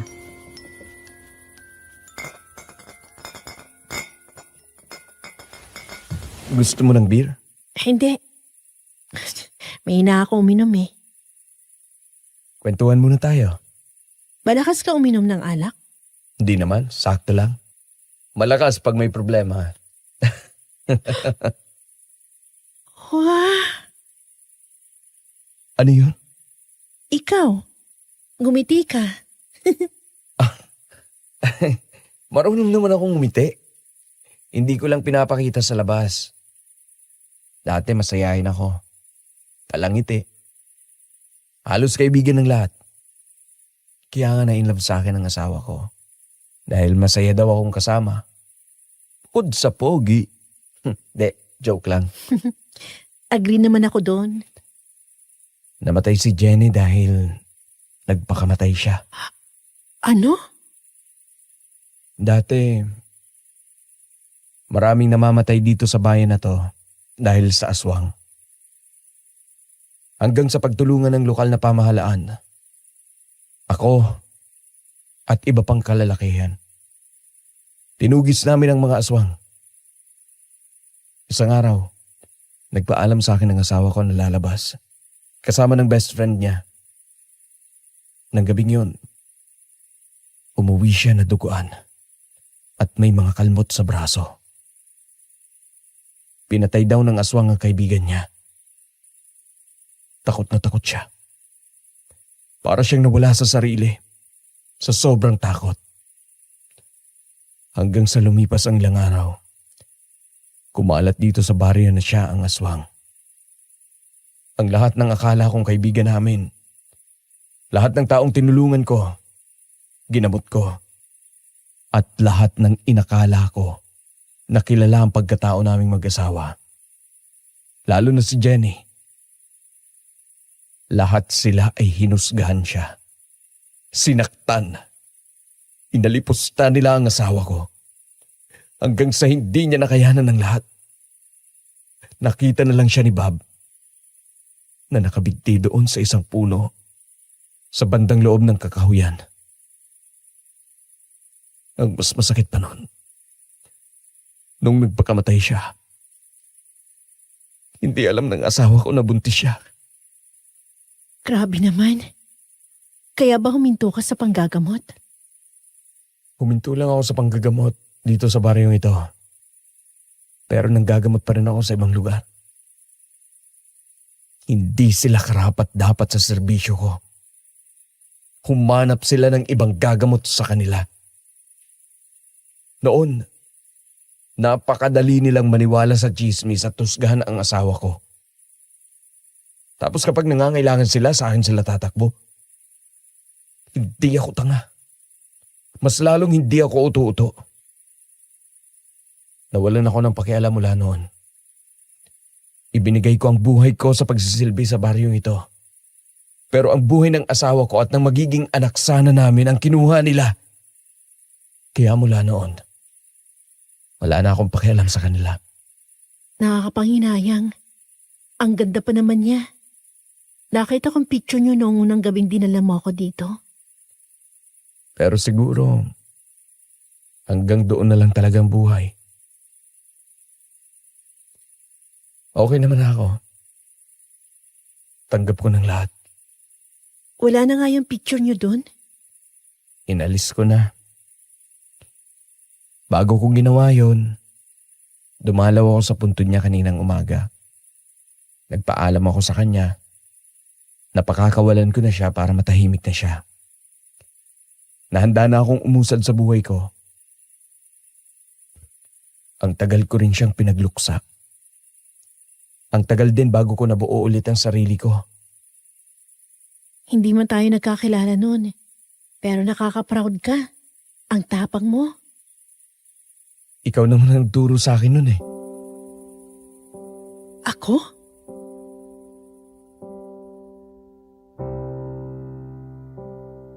Natigilan ako ng pumihit paharap sa akin si Lester. Ngumiti siya sa akin. Hindi ngiting tinipid o pilit, kundi yung maluwag at galing sa puso. Yung abot hanggang sa mata at ramdam ko ang totoo niyang saya. Pero ang mga sumunod na sinabi niya ang masikinagulat ko. Hindi ko akalain na ang simpleng pagtawa o pagngiti ko ay magbibigay ng malaking impact sa pagkatao niya. Oo. Noong malaman ko mula sa tita mo, pinagdaanan mo. At nakita ko kung paano mo nagagawang umiti at maging masaya. Naisip ko na mas matapang ka sa akin. Nakita ko rin noong unang gabing hinahabol ka ng aswang kung paano ka naging matapang at nilabanan siya kahit takot na takot ka. Sinabi ko sa sarili ko na gusto kong maging gaya mo. Hindi ko alam ang sasabihin pero salamat. Natutuwa ako na marinig yan sa'yo. At least, may nagagawa rin pala ako mabuti sa kapwa ko. Hindi mo alam kung anong nagagawa ng simpleng ngiti mo, Elena. Noong una, naiinis ako sa'yo kasi tinawag mo akong Dr. Kwak-Kwak. Sorry na, ikaw naman kasi. Pero tumata ka sa isip ko mula noon. Dahil ikaw lang ang nag-iisang pumatol sa pagkasuplado ko. Sinabayan mo ko. Hindi ka nagpatalo. Isa pa, hindi ko makalimutan yung halik na yon. Ha? Natulala ako sa sinabi niya. Aaminin ko, kahit ako ay hindi makakalimutan yun. Hindi ko lang pinapahalata pero sa tuwing magkakasama kami at nagsasalita siya, ang halik na yun ang naaalala ko kapag napapatingin ako sa kanyang labi. Kinuha niya ang kamay ko at hinawakan yun. Tuminga siya ng malalim. Alam kong kinakabahan siya. Ako rin naman pero mukhang mas kabado siya. Noong tumawag si Ambet sa akin at sinabing sinalakay ka ng aswang, halos mamatay ako sa pag-aalala. Dasal ako ng dasal na sana'y ligtas ka. Kaya ganun na lang ang tuwa ko nung makita ka doon sa bintana. Nung dumalaw ako sa puntod ni Jenny, nagpaalam ako sa kanya. Sinabi ko na may bagong babaeng mahalaga sa puso ko. Lester? Ikaw yon, Elena. Ikaw ang dahilan. Kaya natutunan ko kung paanong maging masaya ulit. Dahil sa'yo, natuto kong mas maging matapang. Grabe. Ang akala ko lang makituloy ako dito para hindi ako masundan ng aswang. Mukhang may love life na ako pagbalik ko sa amin, ha? Plano ko na talaga magtapat sa'yo eh. Nagkataon lang na nangyari yung pagsugod sa'yo ng aswang. Pero dapat iimbitahin kitang mag-date. Sabi na nga ba, in love ka na sa akin eh. Hindi ko na ituloy ang pagtawa ko nang bigla kong hinalikan ni Lester sa labi. Hindi gaya nung una na nagkabiglaan. Ngayon ay sinadya niyang patagalin yun. Naramdaman ko ang marahang paggalaw ng kanyang labi. Habang mahigpit ang kapit ko sa damit ko dahil sa sobrang kilig. Ganun pala ang first kiss. Hindi ko maipaliwanag sa salita. Nakakakilig at nakakakilabot ang feeling. Hanggang sa humawak siya sa pisngi ko. Ilang sandali pa, huminto siya at bahagyang nilayo ang mukha sa akin para salubungin ang tingin ko. Tumalo ng puso ko nang ngumiti sa akin si Lester. Hindi mo na naman ba sadya yung kiss? Sinadya ko na. Mahal kita, Elena. Mahal din kita. Hindi ko alam kung mapabantayan ko si Jenny sa buhay mo. Pero sisikapin kong alagaan ka sa paraang alam ko. Hindi mo kailangang maging siya. Ang kailangan ko ay maging ikaw. Yung totoong ikaw. Okay. Paano ba yan?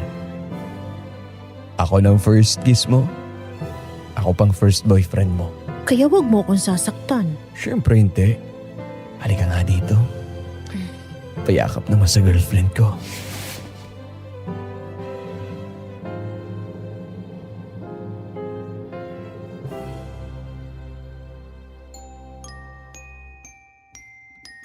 Isang hapon, habang naroon ako sa karinderya at nagbabantay ng paninda kong langis, isang bote na lang yun at nagbabakasakali pa rin ako na may bumili nito.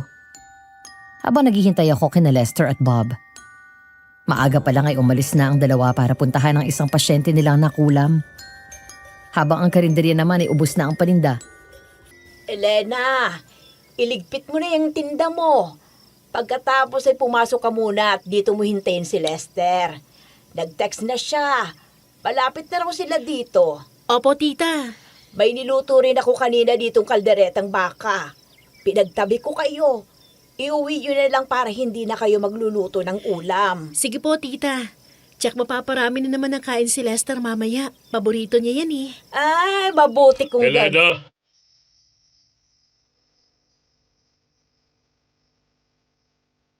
Matapos kong ilagay sa box na nasa ilalim ng mesa ang nag-iisang langis na natira sa paninda ko, nagsimula na ako magligpit ng gamit. Nang huminto ang sasakyan ni Kapitan at bumaba siya doon.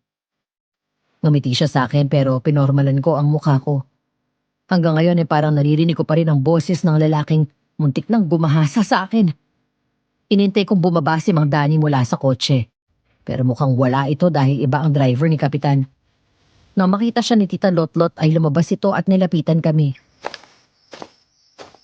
Kapitan, magandang hapon po. magandang hapon naman. May kailangan ho ba kayo? Gusto ko lang sanang kausapin si Elena. Tungkol ho saan? Nakarating sa akin na ikaw daw ang nagkalat ng chismis na may aswang dito sa baryo. Hindi po chismis yun. Totoo yun. Nakita ko, malapitan. Face to face, nakausap ko. Iha, baka naman namamalik mata ka. Wala nang aswang dito. Kasi sabi ko lang na nakita at nakausap ko ng malapitan ng aswang. O baka naman nag-hallucinate ka. Dala ng trauma mo noong mamatay ang pamilya mo. Tahimik na ang bayan natin. Imposibleng may aswang dito. Una sa lahat, wag na wag yung isali sa usapan ng pamilya kung matagal nang nananahimik. At ano ulit yung sabi nyo? Tahimik dito? Kahit kailan hindi tahimik dito. Ang sabihin nyo, itinatago nyo lang ang totoong nangyayari sa baryong to. Hindi ko alam ang sinasabi mo. Basta ang alam ko, walang aswang dito. Kaya tumigil ka na sa pagkakalat ng maling balita. Totoo po may aswang, Kapitan! Totoo po na pinasok ang ng aswang ang bahay ni Elena. Nakita ko rin yun! Kita mo na? Hindi ko alam ang tumatakbo sa utak mo, Kapitan. Naiintindihan ko na ayaw mo lang matakot ang mga residente dito. Pero ang pagtanggi at pagtatago ng totoong nangyayari dito, yun ang mali. Paano ronda bang ginagawa ng mga tanod mo? Naghahanap ba talaga kayo? O baka naman nagjo-joyride lang kayo sa gabi? Masabi niyo lang rumonda kayo. Hindi ko na gustong tapas ng tila mo. Lotlot, pagsabihan mo tong pamangkin mo. Hindi nagsisinungaling ang pamangkin ko, Kapitan. Totoong may aswang. Alam mo bang nangyari nung gabing yon, Kapitan? May kasabot na tao aswang na yon. Inaalis niya ang mga nakalagay na bawang o kahit anong pangwantra sa bahay para makapasok ang aswang.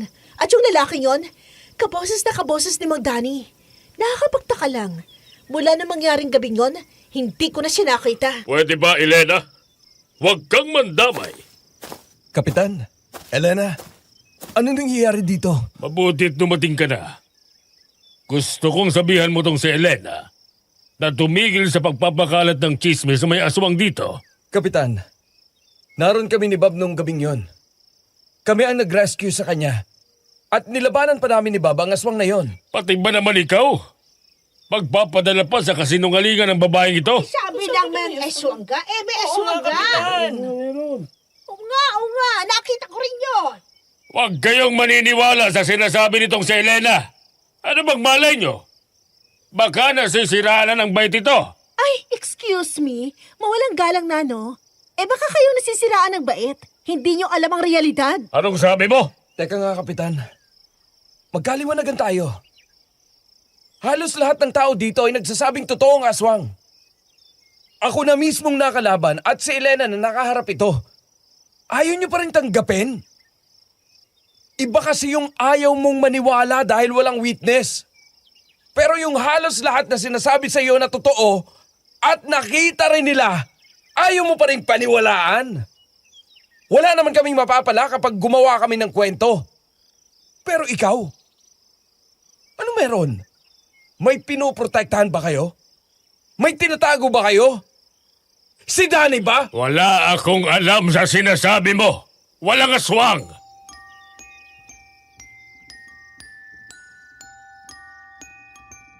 Maya-maya ay dumating si Bruno. Patakbo-takbo ng paikot habang kumakanta. Pagkatapos ay huminto sa tabi ni Kapitan. Napalingon sa kanya ang matanda at nagulat. Sabay atras nang bumaba ang tingin nito sa leeg ni Bruno, kung saan nakasabit ang isang garland ng bawang. Lalong umatras si Kapitan nang ilapit ng husto ni Bruno ang mukha niya dito. Ilang sandali pa ay bigla itong sumigaw sa takot at umatras, saka tinuro siya. Ikaw! Ayaw ko sa'yo! Takot, Bruno sa'yo! Ano ba? Lumayo ka nga sa akin ang baho mo! Aswang! Andito yung aswang! Makaalis na ka!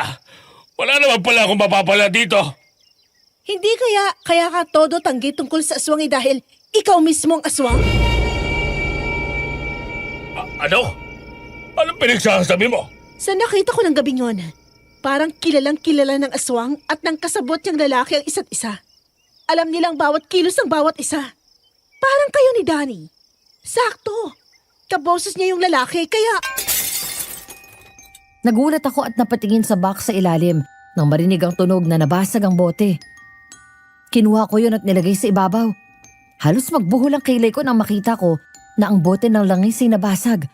Nagtataka ako. Nagkatinginan kami ni Lester at halos sabay kaming lumingon kay Kapitan.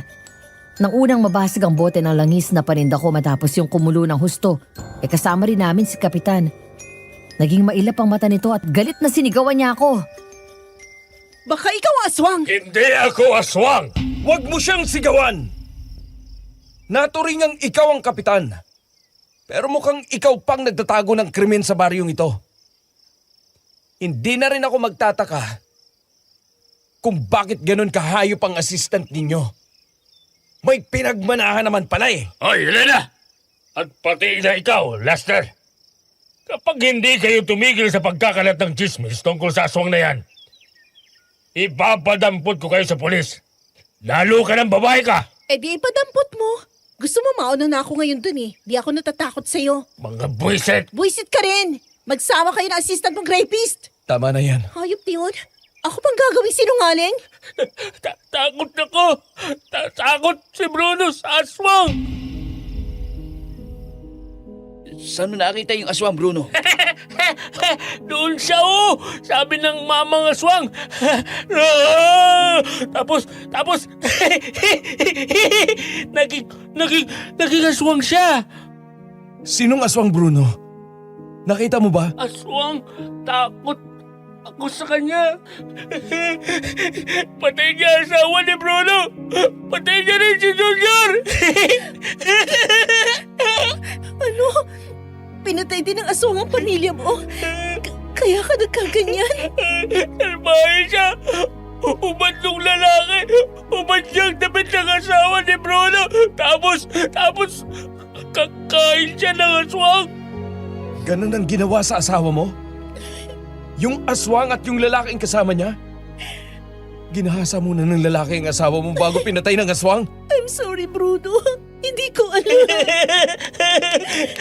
Nandiyan na siya. Tago na si Bruno. Nandiyan na ang aswang.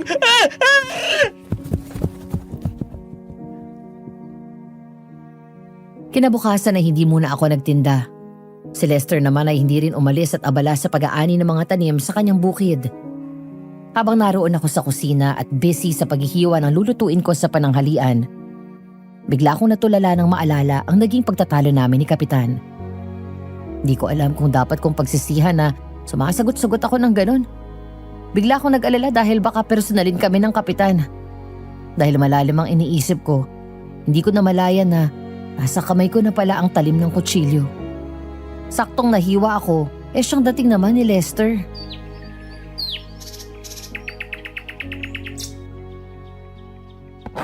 Aray? Love? Anong nangyari? Wala. Nahiwa lang ako. Mababaw lang naman. Patingin nga. Ingat ka sa kilos mo. Nakita kita kanina, palapit pa lang ako. Tulala ka habang naghihiwa. Kasi Iniisip mo ba yung sinabi ni Kapitan? nag-aalala lang. Lalo yung langis. 2 beses nang kumulo ang langis na naroon ako sa karinderya. Tapos lagi siyang nandun sa 2 beses na nangyari yon. Hindi kaya siyang aswang? O tapos si Danny pa, kasabot ng aswang. Baka si Kapitan ng aswang, kaya ayaw niya kumwari maniwala. Yun din ang hinala ko. Pero marami tayong kasama doon na ibang tao. Kasama na yung mga kumakain sa karinderya. Buti sana kung tayo-tayo lang. Kailangan pa rin natin ng mas matibay na ebidensya laban sa kanya. Paano kung pagbuntunan niya tayo ng galit? Tsaka paano kung maniwala yung tao sa kanya? Hindi siya pwedeng mamersonal. Marami rin akong kilala sa munisipyo. Kaya ko siyang tapatan. Tsaka love, marami nang nakakita ng aswang. Marami tayong kakampi. Hindi lang tayo. Kung may maniniwala sa kanya, tsak na yung mga senior na solid supporters niya at may crush sa kanya. Diyos ko, mabagin. Bigla akong na-imagine. Yan, ganyan. Tatawa ka. Ayoko makita kang malungkot o nag-aalala. Teka, tatapusin ko na to para makapagluto na ako. May nakalibutan pala akong ibigay sa'yo. Kunin ko sandali sa kwarto. Ano yun? Jaran! Bagong cellphone? Oo, para mula ngayon, matatawagan na kita kahit nasa labas ako. Yay! Thank you, love! So, dapat may reward kiss ako. Kahit matagal pa, kung gusto mo.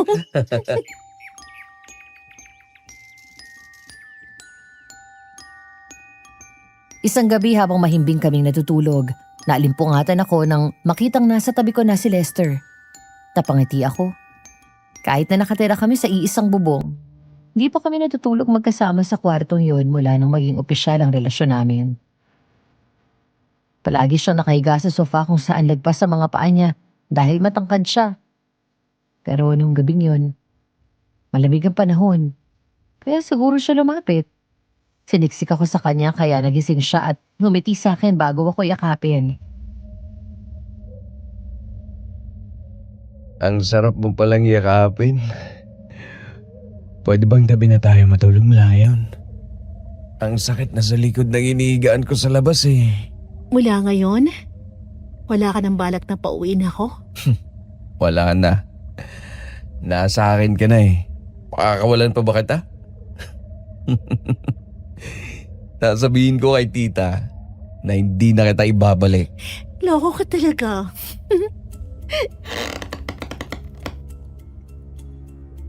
May tao sa labas. Aswang? Imposible. Sa dami ng bawang na nakasabit dito, maliban na lang si Danny. At yung aswang ang pumasok. Anong gagawin natin? Dun ka sa gilid. Kunin mo yung asin. Kumuha ka ng armas mo. Oo. Nagmamadali kaming bumaba ng kama. Pagkatapos ay kinuha ni Lester sa ilalim ng papag ang itak niya at tinali ang strap nito sa kanyang bewang. Pagkatapos ay kinuha ang isang sibat na mas maikli sa karaniwang sukat. Habang ako naman ay kinuha ang isang garapon ng asin at isang malaking bote ng langis. Nagtago si Lester sa likod ng pinto at sumenya sa akin nang magsalita ako. Bob? Ikaw ba yan? Bob?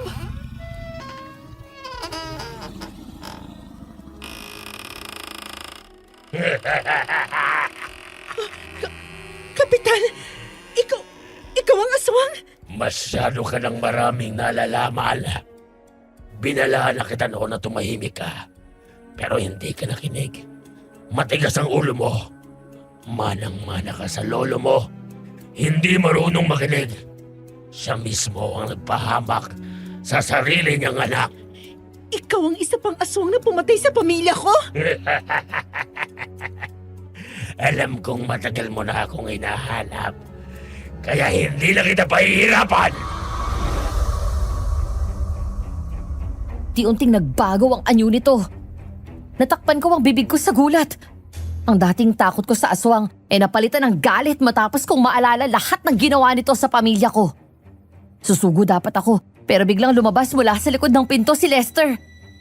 Sasaksakin niya dapat ito ng sibat sa leeg, pero mabilis na pumaling ang aswang at nahawakan yun.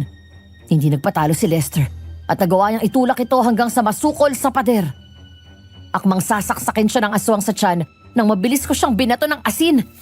Sakto namang dumating si Bob at bigla nitong sinaksak ang aswang sa dibdib. Kuya! Kayo ang makasalot sa buhay ko. At ikaw, Lester, pagbabayaran mo ang pagpatay mo sa kapatid ko. Papatayin kita! Huwag mo kong daanin sa bantahayop ka! Lampa ka naman! Wala kang ibang kaya kundi ang mas mahina sa'yo! Tanda ka na, Kap! Mahina na tuhod mo! Panahon na para magpahinga ka! Elena, tumakbo ka na sa labas! Bilis! Susunod kami! Oo.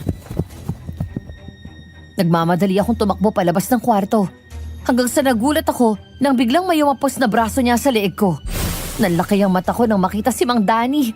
Parang aswang ito dahil sa nanlilisik nitong mga mata. Nakangisi sabay tutok ng baril sa leeg ko. Pagkatapos hinila niya ako paatras. Nang mapalingon sa amin si Lester, nalaki ang mga mata nito sa gulat.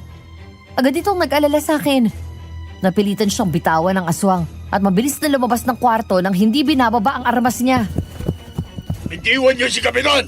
Kung ayaw niyong patayin kong babaeng to! Huwag mong sasaktan si Elena! Hindi ko sasaktan to! Huwag kang mag-alala. Paliligayahin ko pa nga eh. Gaya ng ginawa ko sa asawa mo! Ano? Ako ang ama ng sanggol na pinagbubuntis ni Jenny. Hindi totoong hindi niya alam na buntis siya. Kaya siya nagpakamatay. Dahil nagbunga ang panggagasa ko sa kanya.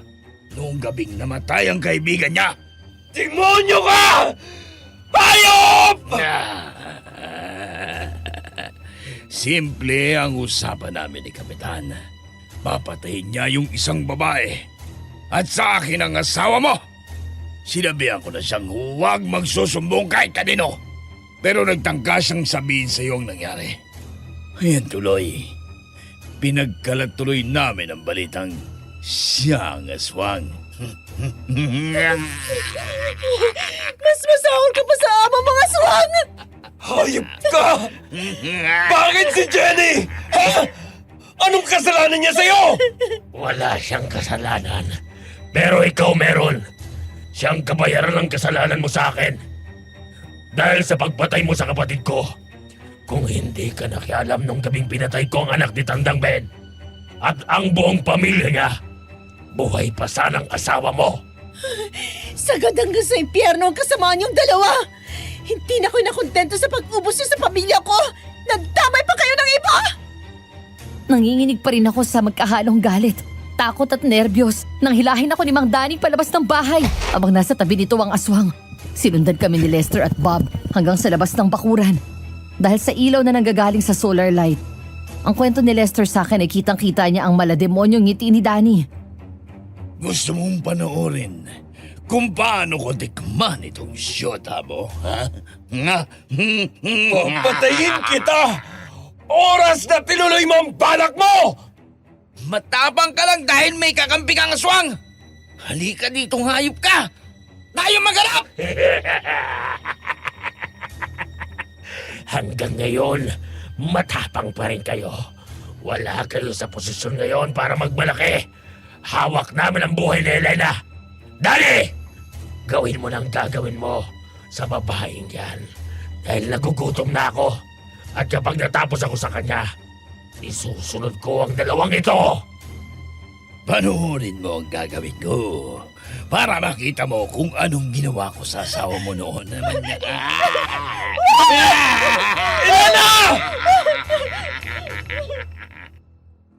Sa sobrang galit ni Lester, minura niya ng malutong si Danny.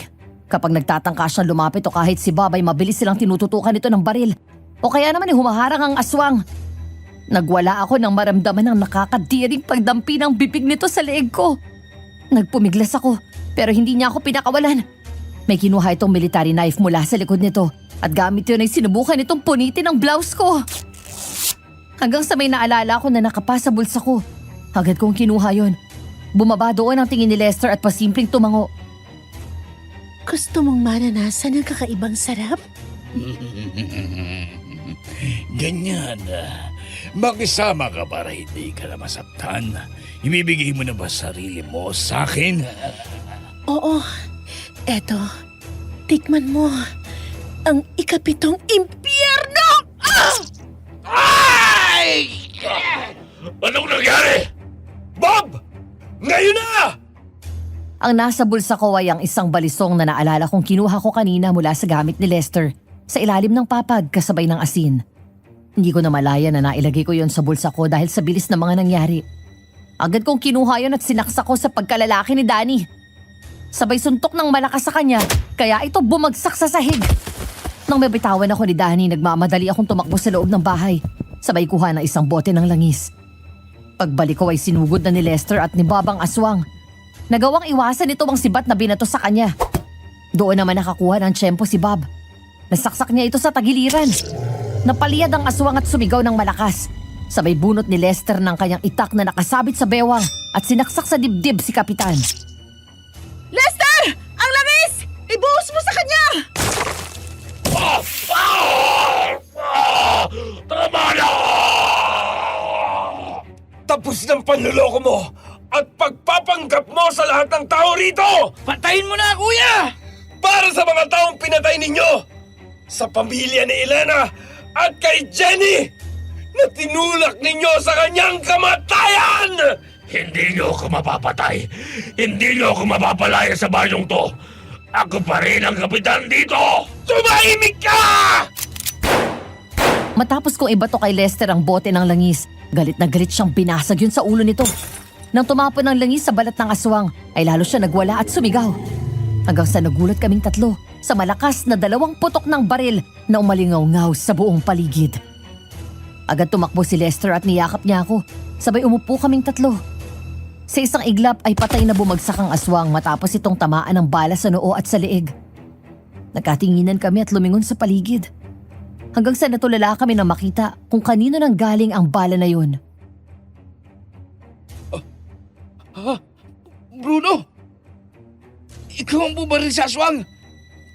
Pero, ang akala ko... ikaw, taong grasa ka lang ha? Bakit? Nagulat ka ba? 5 taon ko kayong hinanap. Para ako naghahanap ng karayom sa dayami. Dahil ang tanging dala ko lang ay ang kaunting impormasyon na sinabi sa akin ng witness. Medyo payat, kayumangyang balat, maikli ang buhok at may nunan malapit sa ilong. At isang aswang na mukhang demonyo. Kaya pala hindi kayo makitang mag-amo dahil sa mong binago ang itsura mo. At nagtatago kayo sa posisyon nyo sa bayan na to. Huwag mo ko patayin. Huwag! Mamakawa ko sa'yo. Nung ginagahasa mong asawa ko, ang asawa ni Lester, at ang iba pang mga babaeng pinagpasahan yung hayop ka, naawa ka ba? Patawarin niyo ako! Nasaan ang mga bangkay ng mga babaeng pinatay nyo? Wala na! Tinapon na namin sa dagat! Animal kayo!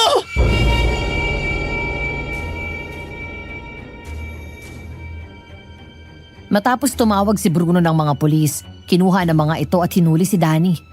Habang ang aswang naman ay pinagtutulungan nilang sunugin hanggang sa maabo ang katawan nito. Doon sa bahay ay pinagtapat sa amin ni Bruno ang totoo. Nagpapanggap lang siyang taong grasa para hanapin ang pumatay sa pamilya niya. Sundalo daw siya at nagkataon na nasa misyon nang ginawa ng 2 ang krimen sa kanyang pamilya. Ang lahat ng alam niya ay nakuha niya batay sa pag-iimbestiga. Kundi dahil sa'yo, Elena. Hindi ko malalaman na silang matagal ko nang hinahanap. Maraming salamat. Pati na rin sa lahat ng kabutihan niyo sa akin ni Aling Lotlot. Hindi ko makakalimutan yon. Wala yon. Saan ka na ngayon pupunta? Babalik na ako sa probinsya namin. Sa nanay ko. Mag-iingat ka ha? Pare, maraming salamat sa tulong. Wala ka naman. Huwag mo nang pakawalan si Elena. Mabait yan. Salamat din pala. Dahil tinulak mo ako nung araw na yon. Sige, alis na ako. Ay, ang sarap namang umuwi kapag ganito kaganda ang naghihintay sa akin. Kamustang lakad niyo? Tapos na kayo maglinis sa lilipatan nating bahay sa bayan? Oo, napinturahan na namin. Tapos sa kapaglinis na rin kami. Bukas pwede na tayong maglipat. Si Bob, sigurado ba siyang hihiwalay na siya? Oo, magsasama na rin sila ng girlfriend niya. Gusto na daw niya magkapamilya eh. Malapit lang sa atin ang lilipatan niya. Kaya tsak na mangungulit pa rin yan. Mabuti naman kung ganun. Ikaw, sigurado ka ba na handa ka nang iwan tong bahay at ipag-iba? Oo. At alam ko naman na naiintindihan ni Jenny yon. Tataniman ko na lang din itong lupa na to para hindi nakatenga. Gusto ko magsimula ng buhay kasama ka sa bagong bahay natin. Sa lugar na puro alaala natin ang magiging laman. Salamat, love. Nga pala, totally, napag-uusapan siya. Birthday niya bukas. Punta muna tayo sa puntod niya ng umaga. Oo, sige. Hindi ko kakalimutan. Si Bob nang bahalang magmando sa mga maghahakot ng gamit natin. Maligo ka na muna bago tayo kumain. Sandali lang. Oh, bakit? May ibibigay ako sa'yo.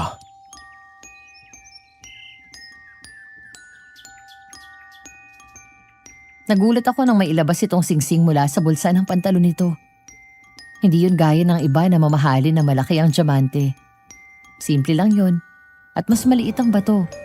Pero para sa akin, ayun na ang pinakamagandang singsing na nakita ko. Lalo na't galing sa lalaking una at huli kong mamahalin. Love, gusto ko kasi sana ngayon nagsasama na tayo sa isang bubong. Bakit hindi pa natin ituloy ito sa legal na paraan? Magpakasal na tayo. Dahil wala na akong ibang gustong makasama kundi ikaw. Sigurado na ako doon. Mahal na mahal kita, Elena. Will you marry me? Kahit saan, kahit kailan, magpapakasal ako sa iyo. Mahal na mahal din kita. Sana kung nasaan man si Jenny ngayon at ang buong pamilya mo, masaya sila para sa atin. Sigurado ako doon. Ang magkadugtong na trahedya sa buhay natin ang naglapit sa atin. Gusto kong isipin na pagkatapos nating lumuha ng marami at masaktan ng paulit-ulit kasama ng trauma, lahat ng paghihirap natin, ikaw at ako ang kapalit ng lahat ng yon. Salamat at dumating ka sa buhay ko. Salamat dahil binuhay mo ulit ang puso ko. Marami pa tayong pagdadaanan, love. Basta walang bibitaw, ha? Hanggang sa pagtanda natin. Hanggang sa uugod-ugod na tayo. Thank you sa singsing. Sobrang ganda. Walang anuman. Maligo ka na nga. Sabayan mo ako? Lester, yan ka na naman. Lester pala ha. Lagot ka sa akin ngayon. Ang malagim na nakaraan namin ni Lester ang nagdala sa aming dalawa sa isa't isa. Sa panahon na kung saan nasusubukan ang katatagan namin, maging ang aming pananampalataya. Sa gitna ng matinding takot, luha at galit dahil sa pagkawala ng mga mahal namin sa buhay, ang panibagong pag-ibig ang natagpuan namin. Isang bagay na pareho naming hindi inaasahan pero buong buhay naming ipagpapasalamat sa Panginoon. Sana ang lakas ng loob at katapangan na pinakita namin ni Lester para harapin at lagpasan ang anumang pagsubok sa buhay ay magsilbing inspirasyon sa inyong tagapakinig. Hanggang dito na lang at maraming salamat sa inyong pagsubaybay. Nagmamahal, Elena.